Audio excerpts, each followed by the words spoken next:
क्या आप जानते हैं, जब राज्यवर्धन की मृत्यु की खबर थानेश्वर पहुंची तो पूरे राज्य में शोक की लहर दौड़ गई। महल के आंगन में सन्नाटा छा गया और प्रजा भयभीत हो उठी। अब वर्धन वंश पर संकट के बादल मंडरा रहे थे। ऐसे कठिन समय में मात्र 16 वर्ष के युवराज हर्षवर्धन आगे आए। उन्होंने अपने बड़े भाई और बहनोई की मृत्यु का बदला लेने और अपनी बहन राज्यश्री को खोजने की प्रतिज्ञा ली। राज्यसभा में सभी मंत्रियों और सेनापतियों ने हर्षवर्धन को राजा घोषित किया। इस प्रकार कम आयु में ही हर्षवर्धन थानेश्वर के राजा बने। लेकिन हर्ष के सामने सबसे पहली चिंता थी अपनी बहन राज्यश्री को ढूंढना। उन्हें पता चला कि राज्यश्री जंगलों में भटक रही हैं और निराश होकर जीवन समाप्त करने का विचार कर रही हैं। हर्षवर्धन तुरंत अपनी सेना और विश्वस्त साथियों के साथ जंगल की ओर निकल पड़े। कई दिनों की खोज के बाद उन्होंने एक घने वन में राज्यश्री को पाया। वो अत्यंत दुखी थी और अग्नि में कूदकर जीवन समाप्त करने ही वाली थी।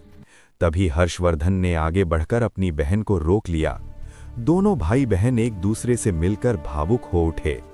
हर्ष ने राज्यश्री को सांत्वना दी और उसे अपने साथ सुरक्षित वापस महल ले आए।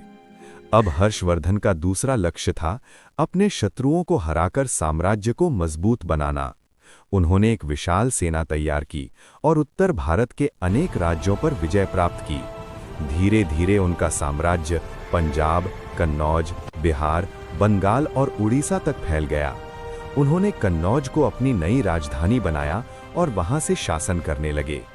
हर्षवर्धन केवल एक वीर योद्धा ही नहीं, बल्कि एक महान शासक भी थे।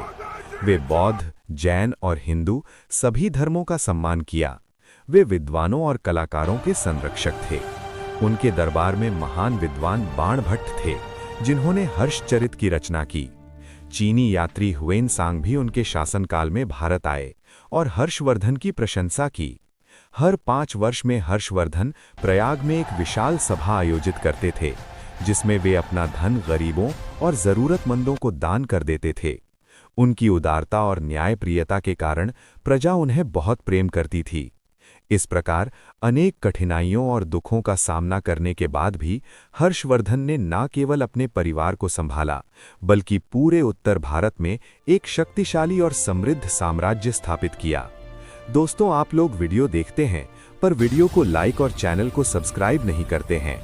आप लोगों से हाथ जोड़कर विनती है, इस चैनल को सब्सक्राइब कर लीजिए। इससे आपको जरूर मदद मिलेगी। धन्यवाद।